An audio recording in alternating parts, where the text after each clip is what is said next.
को और बड़े बड़े सरकारी अधिकारियों के लिए कई रास्तों को आरक्षित करके रख दिया था, जिसके कारण यह भगदड़ हो गई। लेकिन हमें जो जानकारियां मिली उनके मुताबिक यह दावा भ्रामक है और पूरी तरह से सही नहीं है। महाकुंभ के 45 दिनों में सबसे बड़ा अमृत स्नान मौनी अमावस्या को सिर्फ संगम में होता है और यह स्नान 13 अखाड़ों के साधु संतों और महामंडलेश्वर द्वारा किया जाता है। इस दिन आम श्रद्धालु गंगा और यमुना नदी के घाटों पर अमृत स्नान कर सकते हैं, लेकिन साधु संत सनातन परंपरा के कारण सिर्फ संगम की नोज पर ही अमृत स्नान करते हैं। संगम की नोज एक ऐसी जगह बताई गई है जहां पर यमुना और गंगा नदी मिलते हैं और सरस्वती नदी वहां पर मिलती है। ये जो आप तस्वीर देख रहे हैं इसी को संगम नोज कहते हैं, क्योंकि ये नाक के आकार का होता है।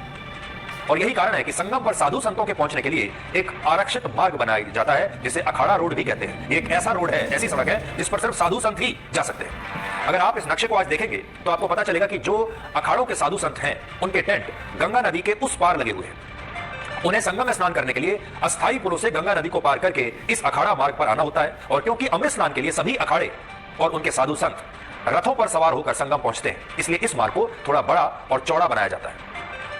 ये आप देखिए, इस डायग्राम के जरिए, इस तस्वीर के जरिए आप देख सकते हैं कि कहां ये गंगा के एक तरफ टेंट लगे हुए हैं, संगम आप यहां पर देख सकते हैं, संगम घाट आपको दिखाई दे रहा है और ये अखाड़ा रोड आपको दिखाई दे रहा है जो साधु संतों के लिए बनाया गया है। और आज के अमृत स्नान के लिए भी बिल्कुल यही प्लान था और ये कोई वीआईपी मूवमेंट नहीं था। ये जो अलग रोड छोड़ी गई थी ये साधु संतों के लिए थी। पुलिस ने गंगा नदी पर बने कई अस्थायी पुलों को बंद कर दिया था ताकि आम श्रद्धालु जिस घाट पर हैं वहीं वो स्नान करें और संगम की तरफ न जाएं। आप इस बात को समझिए, पुलिस ये चाहती थी कि अगर सारे लोग, लाखों करोड़ों लोग अगर एक ही घाट पर आ गए, संगम पर आ गए तो बहुत मुश्किल हो जाएगी। इसलिए उन्होंने संगम आने वाले कुछ पुलों को बंद कर दिया और लोगों से अपील की कि आप जहां भी गंगा नदी के किनारे जिस भी घाट पर आप हैं आप वहीं स्नान कर लीजिए और संगम की तरफ मत जाइए। लेकिन ऐसा हुआ नहीं और अलग अलग मार्गों से करोड़ों श्रद्धालु संगम पर पहुंचने लगे, जिससे नागा साधुओं को अपना अमृत स्नान रोकना पड़ा। अब ये तस्वीरें उस वक्त की हैं जब भीड़ के कारण एक अखाड़े के साधु संतों को बीच रास्ते से ही बिना अमृत स्नान किए वापस अपने शिविर में लौटना पड़ा और इससे ये साधु संत भी बहुत नाराज हुए क्योंकि भीड़ इतनी ज्यादा हो गई। और इस सब के बीच हालात तब और ज्यादा बिगड़ने लगे जब संगम पर पहुंचने के बाद लोग वहीं पर रुककर सुबह होने का इंतजार करने लगे। तो ये भी एक बड़ी बात है कि जो लोग संगम पर पहुंच भी गए, स्नान करने के बाद उन्हें तुरंत वहां से निकल जाना चाहिए था, लेकिन ये वो लोग हैं जो वहां पर रुक गए। ये तमाम लोग ये सोच रहे थे कि ये मौनी अमावस्या पर सुबह 4 बजे ब्रह्म मुहूर्त में पवित्र स्नान करेंगे और बाद में वहां से शहर की ओर वापस लौटेंगे। लेकिन इससे संगम पर भीड़ का दबाव बहुत बढ़ने लगा और इस भीड़ में लाखों लोग संगम के पास अपना सामान रखकर वहीं पर या तो आराम करने लगे और या फिर सो गए। और ऐसा बताया गया कि जब संगम के मार्ग में भगदड़ मची तब यही भीड़ जो पहले से वहां पहुंची हुई थी, ये लोग वहां नीचे सो रहे थे, लेटे हुए थे और जो भीड़ थी, भगदड़ वाली भीड़, वो इन्हीं लोगों के ऊपर गिर गई और इसमें जो नीचे लोग सो रहे थे, आराम कर रहे थे, उनमें से 30 लोगों की जान चली गई।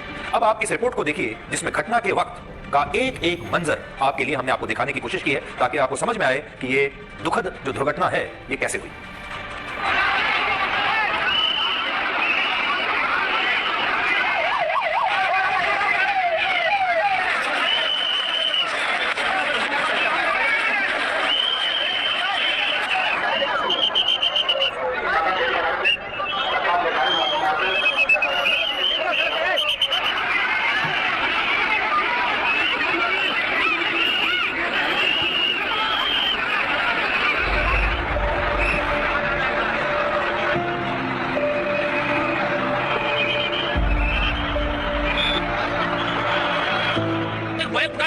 लाइन जाम हो गया। हाँ, अब मौका नहीं मिला, मतलब लड़कन छोटे बच्चे थे, चिल्लाने लगे, उसी में भागते बच गया और सर कूद कर सब भागे। कितने लोग घायल हुए होंगे? सर कम से कम 10-20 लोग तो हाल में सामने हुए सर। ठंडा में नहीं भरे सर, ठंडा में कोई मतलब जाम हो गया, जाम होने से उन लोग सेंसलेस में उन लोग का मतलब तो hello guys and welcome back with the new video. तो गाइस आज एक नई वीडियो है और इसके अंदर मेरे भाई एक बहुत ज्यादा दुखद खबर है जो कि 29 तारीख को ही मेरे भाई के नाम है, एक दिन पहले की है ये, जिसके अंदर मेरे भाई के नाम है इतने सारे लोग जो है भीड़ के अंदर, भगदड़ के अंदर मारे गए और बहुत ज्यादा दुखद हुआ मेरे भाई ऐसा काम। और मेरे भाई रात के 1:30 बजे से लेकर 2 बजे के बीच में हरकत हुई है।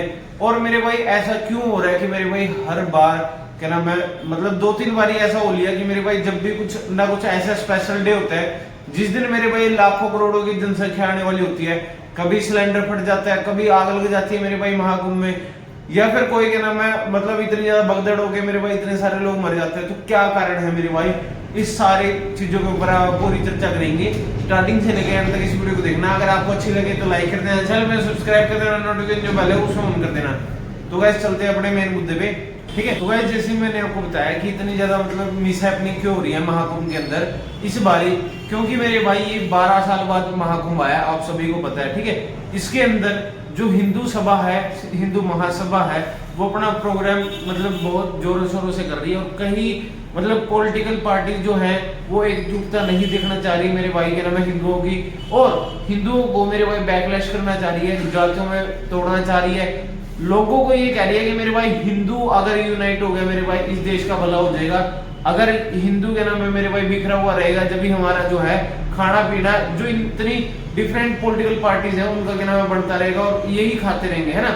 ये चीज है मेरे भाई बहुत ज्यादा दुखद है कि मेरे भाई हमारे देश में ऐसा मेरे भाई लोग भी रह रहे हैं जो अपने देश को टुकड़े टुकड़े करना चाह रहे हैं। और मेरे भाई मैं तो आपको यही कहूंगा कि देखो हिंदू जितने हैं ना अपने सारे इकट्ठे रहो, जितनी महासभा है, जितना मेरे भाई अपने बारे में सोच रहे हैं, जितने बहुत बड़े बड़े के नाम है महाराज गुरु हैं, ठीक है, वो अपने बारे में सोच रहे हैं और इतनी बड़ी बड़ी बढ़िया बढ़िया बातें कह रहे हैं। जैसे अपना जो सनातन बोर्ड है उसके बारे में भी उन्होंने कहा कि हम एक सनातनी बोर्ड बनाएंगे, वो उनके खुद के लिए नहीं है मेरे भाई, वो अपने जितने करोड़ों लोग हैं हिंदू सभी के लिए है, सभी के बेटरमेंट के लिए है मेरे भाई। कुछ ना कुछ सोच के जन्म है उन्होंने अपने लिए कहा होगा और इसीलिए मेरे भाई उन्होंने अपने जन्म महासभा रखी है।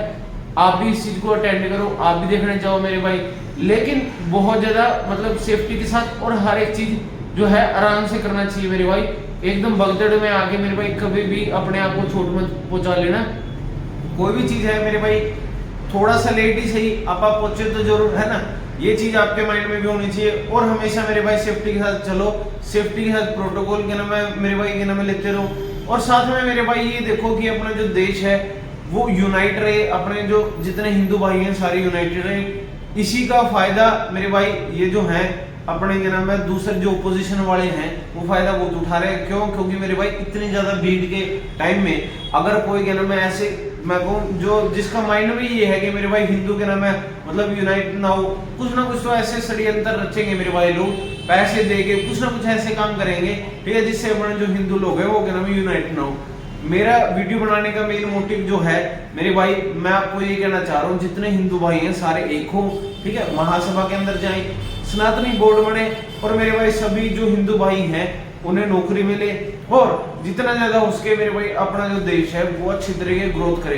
नहीं तो मेरे भाई रिजर्वेशन में देखोगे मेरे भाई कोई फायदा नहीं है, रिजर्वेशन का लेके अपना वोट बैंक बना के मेरे भाई देश का जो है बुरा हाल हो रहा है। मैं मोदी जी से भी कहूंगा और योगी जी से भी कहूंगा, ठीक है, इस चीज को सारा कुछ बंद करके जो उस चीज के लिए असली हकदार है उसे कृपा करके दिया जाए। कोई फ्री बीज दे के कुछ ना कुछ ऐसे करके मेरे भाई वोट बैंक बना के जीतना मेरे भाई कोई बात नहीं, जीत लो ठीक है, लेकिन ये चीजें खत्म करो मेरे भाई। हर एक चीज जो है पैसे मिलती है, कोई फ्री में तो मेरे भाई कुछ भी नहीं मिलता, ठीक है, मेहनत करके कमाएंगे तो आगे जाएंगे मेरे भाई, नहीं तो मेरे भाई फ्री का खाने में तो देश बर्बाद ही होगा, ठीक है। और मैं पूरे देशवासियों को यही कहूंगा मेरे भाई सारे के सारे अच्छे तरीके मेहनत करो, फ्री का खाना मत सोचो। क्यों? जिसने मेरे भाई फ्री की लत लगा ली वो आगे उजड़ने वाला काम है, ठीक है। खुद की मेहनत से कमाओगे तो मेरे भाई कुछ ना कुछ 10 रुपए आगे ही बढ़ोगे, नहीं तो मेरे भाई गरीब की क्या सोच होती है मेरे भाई हमें कोई भीख दे दे, ठीक है, हम और क्या नाम है आगे भीख मांगते रहेंगे। और ऐसे ऐसे छोटी सोच के अंदर मेरे भाई छोटा ही काम कर सकता है बंदा, और बड़ी सोच के साथ मेरे भाई आगे तक भी जा सकते हैं, ठीक है। लॉन्ग टर्म के अंदर आप सोचो, छोटी मैं कहूँगा ना मैं थोड़े टाइम के लिए मेरे भाई आप खुश रह सकते हो लेकिन पूरी जिंदगी भर नहीं रह सकते, ठीक है। ये चीजें मेरे भाई आपको सोचनी है, आपको कौन सी राह पे जाना है, किस तरफ जाना है वो आपके हाथ में है। सरकारें बदलेंगी, सब कुछ बदलेगा, लेकिन अपना जो दिमाग है वो नहीं बदलना चाहिए मेरे भाई। अगर कोई आपको फ्री बीज दे रहे तो उसको सीधा मना कर दो मेरे भाई, ठीक है। अपना मेहनत से कमाओ मेरे भाई, जितना आप कर सकते हो उतना कमा के खाओ। जब आपको पता लगेगा मेरे भाई मेहनत कैसे करते हैं, किस तरीके से कमाते हैं मेरे भाई, वो चीज है, ठीक है। आपको हर एक चीज समझनी है मेरे भाई, सीखनी है, और जब भी आप लॉन्ग टर्म में आपका फायदा होगा, नहीं तो मेरे भाई शॉर्ट टर्म के अंदर आप फायदा देख के मेरे भाई सरकारें बदलेंगी, आपका नुकसान भी होगा और हद से ज्यादा। क्यों? जितना कोई फ्री का खाता है ना मेरे भाई उसका कोई फायदा नहीं होता, और जो मेहनत से कमाते हैं मेरे भाई उसका फायदा होता रहता है लॉन्ग टर्म तक, ठीक है। ये थी आज की कुछ वीडियो, अगर आपको बढ़िया लगे तो लाइक कर देना, चैनल को सब्सक्राइब कर देना, नोटिफिकेशन जो बेल है उसे ऑन कर देना, ठीक है। बाय।